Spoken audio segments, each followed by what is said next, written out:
Bismillahirrahmanirrahim. Assalamualaikum warahmatullahi wabarakatuh.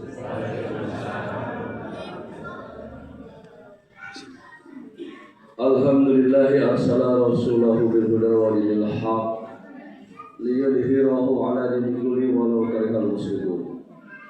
Asyhadu an la ilaha illallah wa asyhadu anna Muhammadan abduhu wa rasuluhu la nabiyya ba'da. Allahumma salli ala Muhammad wa ala ali Muhammad kama sallaita ala Ibrahim fil alamin innaka Hamidum Majid. Amma ba'du. Qala Allah ta'ala fil Qur'anil 'azim, a'udzu billahi minasy syaithanir rajim. Bismillahirrahmanirrahim.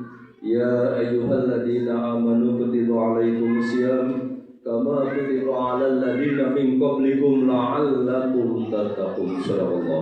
Bahwa puasa yang dilaksanakan benar-benar lillahi ta'ala, mengharapkan ridho Allah, menghadapkan pahala, insya Allah akan memiliki 3 karakter sesuai dengan Al-Quran, dijabarkan oleh seorang ahli melalui penelitian akademisi, bukan hanya penelitian apa-apa, bahwa orang yang berpuasa akan memiliki 3 karakter. Yang pertama, la'allakum tattaqun, orang yang bertakwa. Ini pribadi yang sempurna yang dicontohkan oleh insan kami Nabi Muhammad SAW. Dari la'allakum tattaqun itu ada 3 kecerdasan yang akan melahirkan pribadi kita. Yang pertama, ada yang namanya IQ, intellectual quotient, kecerdasan akademisi, kecerdasan intelektual. Parameternya apa? Diuji, ada ilmunya sekarang melalui psikotes. Orang yang intelektualnya sekian tahun sebagainya ada. Tetapi baru satu bidang, bahwa kita harus memiliki kecerdasan intelektual. Hebat, sekolahnya dia S1 strata 1, masuk S2 strata 2, yang ketiga strata 3, nggak ada lagi sekolah. Melalui penelitian baru profesor, selesai sekolah. Tetapi ternyata hasil penelitian, orang yang pintar hanya intelektualnya saja, itu baru akan mempengaruhi pribadinya menjadi orang yang pintar, baik hati kepada keluarganya, kepada tetangganya. Ketika dia memimpin satu organisasi, ketika dia menjadi seorang kepala negara, akan bagus dunia akhirat. Ternyata baru 20% hasil penelitian. Yang 80%-nya apa? Ternyata ada 2 yang sering dilupakan. Padahal sudah diungkap, dipancing di dalam Al-Quran tentang puasa ini. Yaitu yang namanya, yang pertama ada emotional quotient, kecerdasan emosi. Bagaimana orang memiliki perasaan, mengerti dirinya sendiri, mengerti keluarganya, mengerti tetangganya, tidak akan yang tersinggung. Maka jangan heran ketika orang tidak memiliki kecerdasan emosi, pintar, pangkatnya tinggi, tetapi dengan tetangganya masih berantem. Tetangganya lapar, dia nggak peduli. Tetangganya sakit, tidak peduli. Kadang-kadang, mohon maaf, di antara kita juga ngomong kadang-kadang menyinggung personal sampai sakit hati. Ingat, orang sakit hati itu tidak bisa menuakan kita, tetapi dari hati yang paling dalam dia disakiti oleh orang yang berkuasa, apalagi orang yang katakanlah kaya raya, orang yang memiliki kewenangan, itu doanya sangat terkabul. Bukan mendoakan, tapi gerentas hatinya. Hati-hati. Dan kecerdasan emosional ini diteliti itu dengan satu lagi yang namanya kecerdasan spiritual, SQ, spiritual quotient, kecerdasan agama.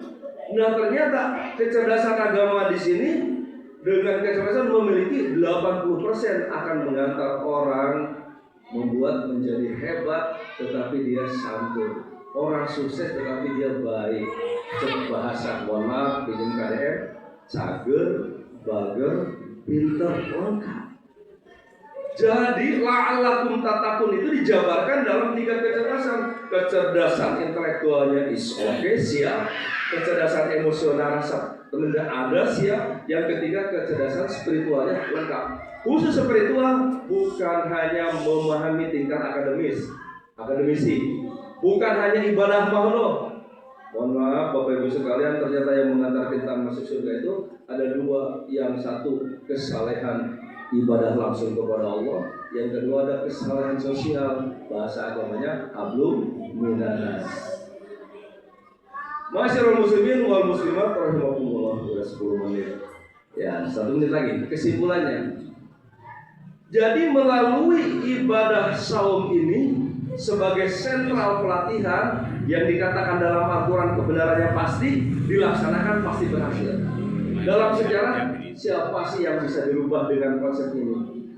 Saya akan ngambil 2 contoh aja. Yang pertama, kaum bapak-bapak. Siapa yang tidak kenal Mahwal Umar bin Khattab? Siapa Umar bin Khattab sebelum masuk Islam? Dia memimpin perang hebat, menangkan umat Islam. Ketika dia keluar dengan pedangnya, orang tutup pintu semua, digambarkan dalam satu gerak. Takut karena saking sadisnya. Saking sadis, beraninya dan keras kepalanya, tapi hebat luar biasa, pintar otaknya. Strategi perangnya bagus, fisiknya bagus. Ditakuti oleh lawan maupun kawan. Sampai-sampai ketika anaknya lahir putri, dia ambil bayinya, bawa ke kebun, bunuh sendiri. Itu sebelum mengenal yang namanya puasa.